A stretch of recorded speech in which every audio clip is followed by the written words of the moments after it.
Arthur, deixa eu te fazer uma pergunta, tá?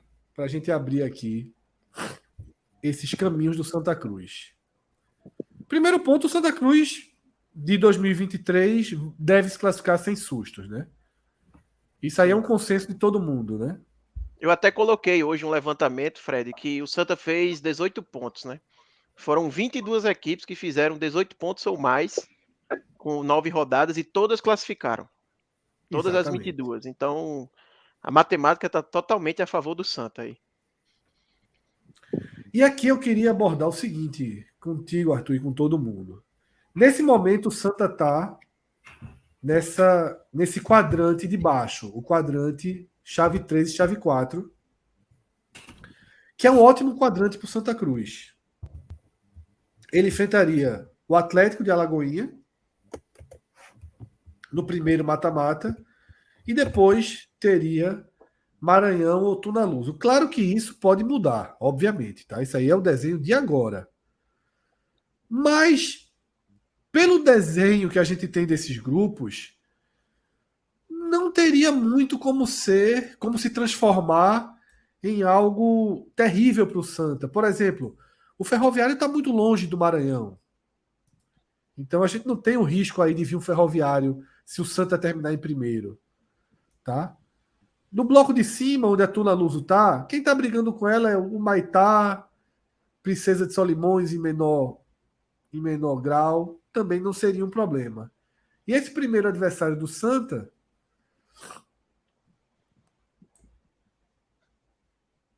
Cruzeiro de Alagoas, Jacuipense, talvez, um Sergipe pode ser, mas também não é algo, né, que a gente considere ruim. Eu estou reforçando isso, Arthur, porque me parece hoje que você, com um pouco mais de cuidado, a gente já começa a ver que o Santa precisa muito lutar pela primeira posição, né? Total. E você. Porque, detalhe, a gente está vendo aqui o quadrante mais possível para o Santa e o de cima seria se o Santa caísse para terceiro. Daqui a pouco a gente vai ver o segundo e o segundo muda tudo. Então, traz aí tua visão, Arthur. Não, é isso, com certeza. O Santa, no passado, ele teve numa situação em que ele não podia, de forma alguma, pensar em escolher quem enfrentar, porque ele estava até o final ali no rame-rame para ver se classificava, né? E hoje o Santa com 18 pontos, o Santa já tem 18 que ano passado ele fez 19 em todas as partidas, né? E ele agora já fez 18 faltando 5 jogos, né, nesse retorno. Então ele tem a oportunidade, até por ter um grupo agora que é mais acessível, de conseguir somar pontos para facilitar o caminho, não só aqui nesses caminhos que você colocou, que é o caminho até o mata-mata do acesso, mas também, possivelmente, o próprio mata-mata do acesso, né? Porque ele é definido de acordo com as campanhas até lá. Então, já que o Santa está no grupo mais acessível, E a gente vai tem que chegar tentar, nele mais na frente. tem que tentar somar o máximo de pontos.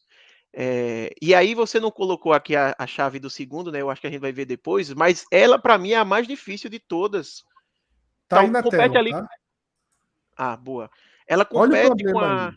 Exatamente. Ela compete com a de baixo, porque a de baixo você já teria um primeiro mata-mata contra o Retrô, que por mais que o Santa tenha passado ano passado, mas é algo que você sempre quer evitar, obviamente. O Retrô tá muito bem no campeonato, não perdeu ainda e tudo mais. Mas se o Santa ficar em segundo, ele pega o Ferroviário, que é hoje a melhor campanha do campeonato, com sobras, assim, melhor defesa, quase todos os índices o Ferroviário lidera dentro da Série D. Então, a primeira colocação ela é muito importante, porque o Santa consegue o combo de jogar o primeiro mata-mata decidindo em casa, com boas possibilidades de se manter para o segundo, e evita pegar alguma equipe que seja primeira colocada em algum dos outros grupos. Porque em todas as chaves aqui, que a gente vê, sempre tem um primeiro colocado de grupo. E na do Santa, se ele for primeiro, seria ele mesmo, então ele não pegaria mais nenhum primeiro colocado de outros grupos. Mas se ele cai para segundo, ele já pega uma pedreira que seria o Ferroviário, num possível segundo mata-mata. E se ele fica em quarto, ele já pega o Retrô. Então, realmente, eu acho que o Santa tem que brigar muito para ser primeiro. E se não for primeiro, eu acho que o caminho mais acessível é sendo terceiro colocado.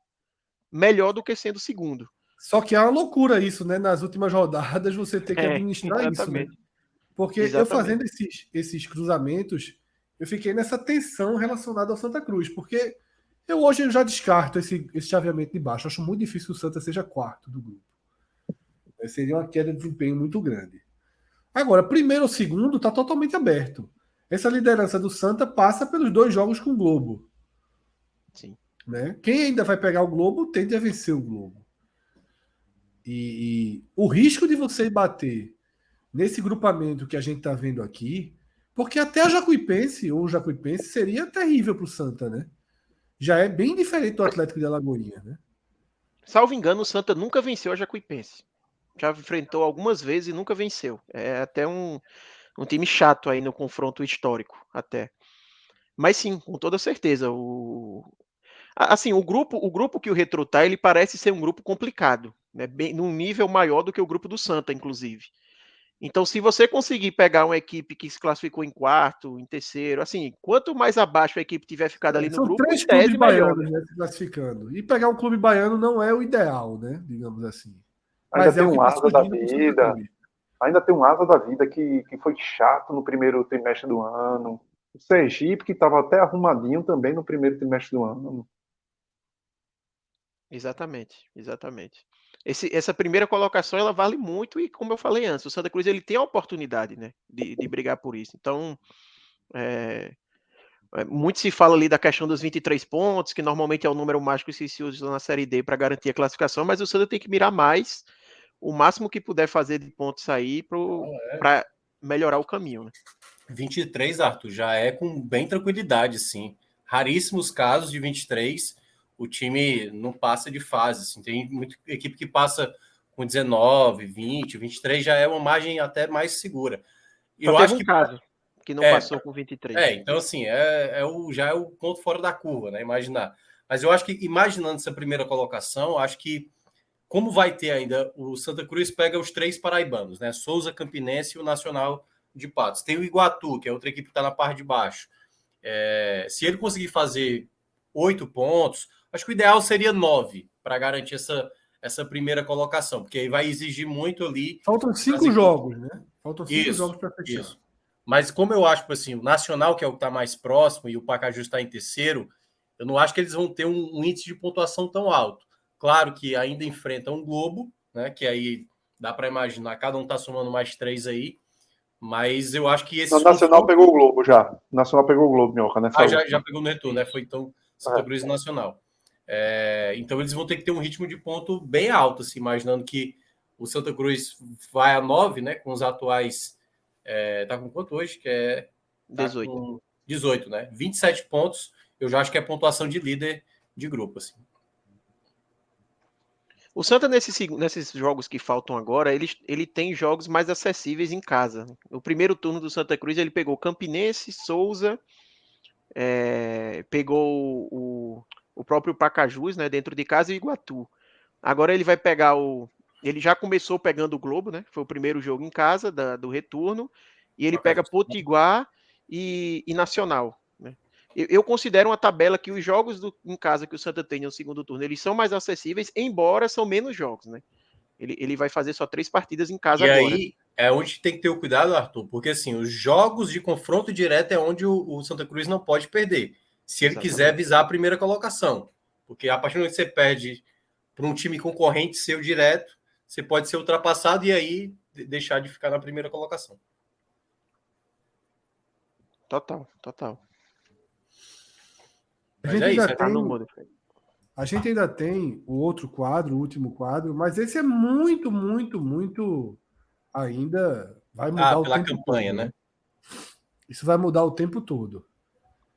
Mas é outro motivo para ter uma super pontuação, né, Arthur? Ou a máxima de pontuação possível. Porque hoje o Santa briga, apesar de ter uma ótima pontuação para sua própria classificação, ele briga ali pelas últimas posições. Ele é o sexto, tá? E aí, de novo, o oitavo, porque eu acho que o Ferroviário está dando uma carta nesse campeonato de que você teria que fugir dele.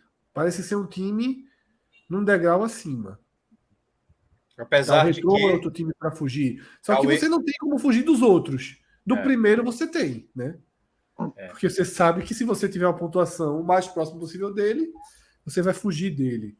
Então, é muito importante que o Santa não tem muito essa de classificou, coloca time em reserva, bota jogador para jogar.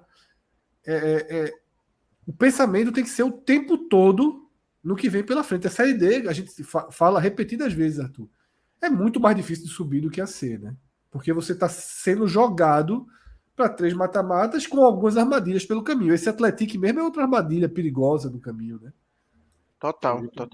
Não à toa o Red Bull Brasil desistiu, né? De fazer o projeto subindo da D e pegou o atalho direto para C, porque realmente é uma competição muito complicada. E aqui fica difícil a gente fazer projeções, porque além dessa questão aqui ir mudando, não só com a primeira fase, mas também com os mata-matas, né? Vai somando a pontuação, inclusive para os mandos. Não é, por exemplo, igual a gente teve e a gente tem no Pernambucano, por exemplo, que os mandos são definidos de acordo com a classificação da primeira fase. E aí já define mando, já define tudo. Não. Aqui vai somando fase a fase. E além dessa questão de ir somando fase a fase, a gente tem a possibilidade de uma equipe que está lá em cima ser eliminada, né? E aí vai subindo. Então é possível, Retrô por que exemplo. o Tigre ano passado, né? Exatamente. É possível que o Santa, por exemplo, passe com uma sexta melhor campanha na primeira fase e na hora do mata-mata do acesso e chegar lá seja a melhor campanha. Porque as que estavam na frente dele caíram durante o caminho, então muita coisa pode acontecer. Mas tem muitos times aqui que vale fugir, sabe? Eu acho que o Ferroviário, a Portuguesa do Rio está jogando muito bem também. O Hercílio Luz, ele ganhou hoje fora de casa do Caxias, lá em Caxias do Sul, uma equipe também chata, lá de Santa Catarina. O Atlético, né, a equipe do interior de Minas, que voltou agora com um projeto de maior investimento nos últimos anos, também uma equipe chata. O Retrô, que a gente conhece. Então, assim, é bem isso que a gente comentou, né? Somar o máximo de pontos que der. Eu acho que o Santa Cruz ele tá com um grupo acessível, ao que parece. E o Santa tá conseguindo, entre aspas, sobrar um pouco no grupo. Ele não sobra muito dentro das partidas, mas está conseguindo ser competitivo e sempre está vencendo ou disputando bem ali a vitória, né? Então tem que aproveitar esse momento para que isso faça diferença lá na frente. Não é garantia de nada, porque o Santa Cruz, por exemplo, ano passado é o maior exemplo disso. Ele pegou o Retrô, que coincidentemente casou de ser a pior campanha dos classificados com a melhor e passou, e depois caiu para um Tocantinópolis que, assim, era talvez a equipe mais fraca que o Santa pegou na Série D inteira. Muito, porque ainda muito vai frágil. entrar outro fator aí, que é geografia, viagem, né? Isso é Campo, outro Fred, fator gramado. decisivo demais. Gramado. Esse, para mim, é o principal desafio. Para quem tem uma qualidade melhor, eu acho que por isso o cruzamento do Santa ano passado contra o Retrô foi um desastre, teoricamente, pelo confronto, quando caiu, pelo confronto direto contra o melhor time. Ao mesmo tempo, deu ao Santa Cruz uma possibilidade de jogar em 2 gramados decentes. E sem viagem. Jogáveis. Mais e tempo dispensou de descanso. viagem, mais tempo de descanso contra o time daqui da. O Santa da que cidade, joga no gramado vários muito pontos, bom, pô. né? O Arruda Isso, tem. Tapete. Aí você vai jogar contra o Tocantinópolis, é outra realidade. Então, às vezes, a Série C, a Série D tem essas armadilhas de você ser um clube muito melhor, mas aí, tu vai enfrentar um time com um estádio onde o gramado é horrível. O Santa Cruz reclamou muito do treinador num dos últimos jogos aí.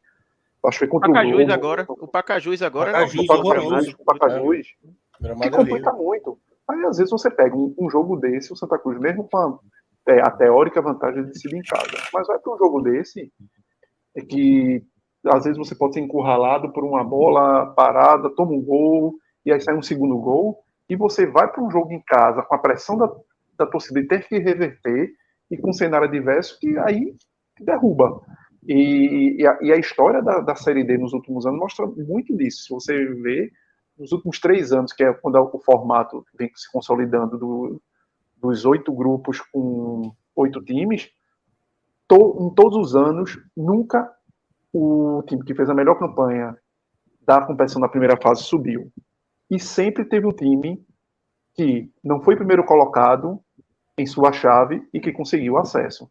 Teve um ano que o 4º colocado subiu, que foi 2021, o Atlético do Ceará. Pois é. Esse Atlético Cearense, ele sempre que você vai ver, ele é exceção, assim, você vê o cara que estava meio mal e subiu, sempre ele é o caso, ele cambaleou muito no campeonato e conseguiu. O América de Natal ano passado fez um péssimo primeiro turno, estava muito mal, ele estava no grupo do Retrô, inclusive, e conseguiu, na reta final do segundo turno, se classificar, porque estava correndo o risco nem de passar, e passar de segundo. O América de Natal ficou a 9 pontos do Retrô. Foram 9 pontos de diferença do primeiro para o segundo grupo com o América de Natal. Ficou ali brigando naquelas últimas vagas. Só para dar uma noção nessa do que o Cauê mencionou, quando foi do Atlético, eu lembro que passaram os quatro do grupo chegaram, acho que até as oitavas, se eu não me engano, foi quartas de final. E o Atlético, se eu não me engano, foi o único que conseguiu passar de fase. Não, subiu, Minhoca. Subiu o Campinense. Eliminou a Ferroviária. E ABC. A Ferroviária, se eu não me engano. A Ferroviária, nos pênaltis. A Ferroviária que fazia uma campanha absurda, assim, porque na verdade muda, né? O campeonato muda. Isso. Por exemplo, até já comentei hoje na rádio que o Ferroviário vem uma ótima campanha, mas o campeonato não é decidido nos pontos corridos. Seria muito bom para o Ferroviário se fosse pontos corridos, porque o trabalho está sendo bem feito desde a Copa do Nordeste, Campeonato Cearense. O time vem fazendo um bom trabalho, perdeu o Pulga, mas ainda tem o Ciel e está fazendo essa campanha, o Ferroviário, sem ter o principal nome, o Ciel, muitos jogos de fora aí porque está machucado. Mas é isso, quando chega o mata-mata, isso que a gente está até projetando aqui na tela, que está mostrando aí melhor campanha contra o oitavo, segundo contra o sétimo e tal, terceiro, sexto, quarto contra o quinto. Pois é, o Santa pode ter a melhor campanha quando chegar aí nas quartas de final, e o oitavo colocado ser uma equipe que tem uma torcida muito grande, por exemplo, que tem um estádio difícil de jogar, não só a questão do gramado, mas o contexto que você enfrenta. Então, assim, eu acho que para o Santa Cruz cada mata-mata, né, e obviamente a classificação está bem encaminhada, ela se torna valiosa e tem que lidar com qualquer contexto. Quando o Ferroviário subiu a última vez, foi ganhando do Campinense, aliás, eliminando o Campinense nos pênaltis no jogo das quartas de final. Você imaginar, jogar em Campina Grande contra o Campinense não é nada fácil, né? Então, não vai ter tranquilidade, não. Queria que você falasse do desempenho e da confiança, de que nível de confiança esse time já tem passado, vitórias seguidas, a relação com a torcida já muito mais próxima, essa sinergia. Então, o nível de confiança que se tem hoje nesse Santa Cruz, que vai se apresentando e vai conseguindo os resultados na Série D, Arthur. Eu acho que é um nível de confiança acima do que qualquer torcedor do Santa Cruz, acho que qualquer pessoa esperava, né? Até pelo começo de ano do Santa Cruz, pela pressão que gerou o final ali de Pernambucano, pela falta de confiança que se tinha, e eu acho que ainda se tem um pouco no trabalho de Felipe Conceição, mas, querendo ou não, mesmo sempre se tendo essa ressalva e sempre esse pensamento de será que lá na frente, quando chegar o mata-mata, isso vai ser suficiente, eu acho que o Santa está fazendo um bom papel dentro do grupo. Ele está sendo competitivo. A única vez que ele perdeu na competição, por exemplo, foi levando um gol no último minuto, então disputou até o fim ali. Eu acho que a equipe está conseguindo jogar bem o campeonato em que disputa, se você olha para dentro do grupo. Está vivendo ali talvez um momento mais confiante na temporada. Foi a primeira vez, por exemplo, que o Santa conseguiu vencer 2 partidas desde aquele começo lá no pré-nordestão, que a equipe venceu lá o Caucaia e o Botafogo, entrou na Copa do Nordeste. De lá para cá não tinha mais conseguido engatar uma sequência de vitórias, agora conseguiu, né, vencendo o Globo 2 vezes. Também consegue engatar agora uma sequência de jogos sem sofrer gol. A defesa vem sendo uma surpresa positiva aí, uma defesa formada por 2 jovens, da Ítalo Melo, ele já vinha jogando, mas Guedes ele quase que estreou depois que chegou o Felipe Conceição. Ele tinha feito alguns jogos, mas assim, muito pontuais, e tá muito bem. Até uma marca que fazia muito tempo que o Santa Cruz não alcançava, né? São 5 partidas sem sofrer gols, o Santa não ficava assim desde a Copa Pernambuco de 2009, e se você considerar campeonatos de um nível mais alto, é desde o Pernambucano de 2001, que o Santa Cruz não consegue uma marca dessa. Então, vem passando uma segurança. Ainda tem muitas questões ali relacionadas ao trabalho de Felipe Conceição sobre algumas preferências dele.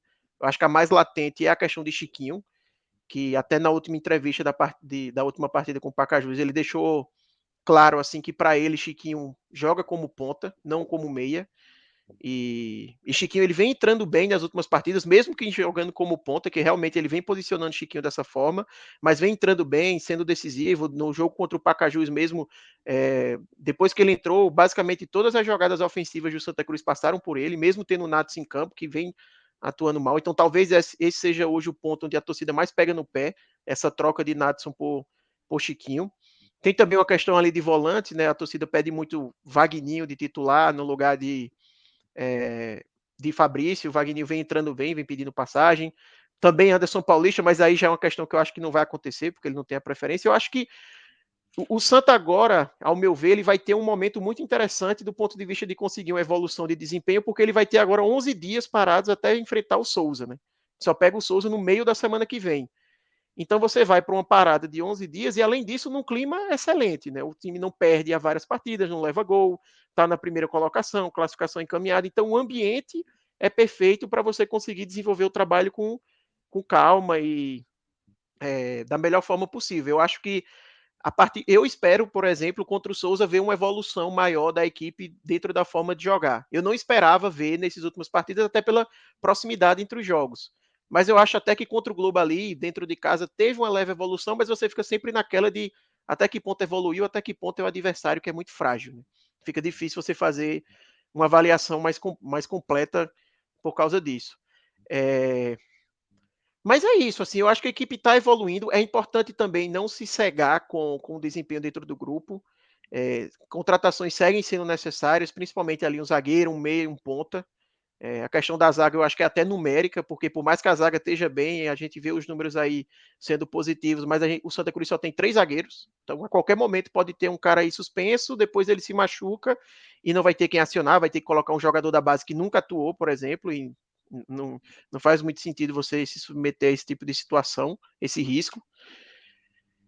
Mas é isso, assim, eu acho que o Santa conseguiu se colocar numa situação de calma e de tranquilidade que não era esperado e cabe agora a ele saber tomar proveito disso. Né? Não se acomodar, mas sim saber aproveitar, porque é muito melhor você fazer qualquer ajuste sem ter um dano em termos de pontuação, sem estar no desespero, do que esperar chegar numa situação como essa para você ajustar, que muitas vezes não vai dar mais tempo.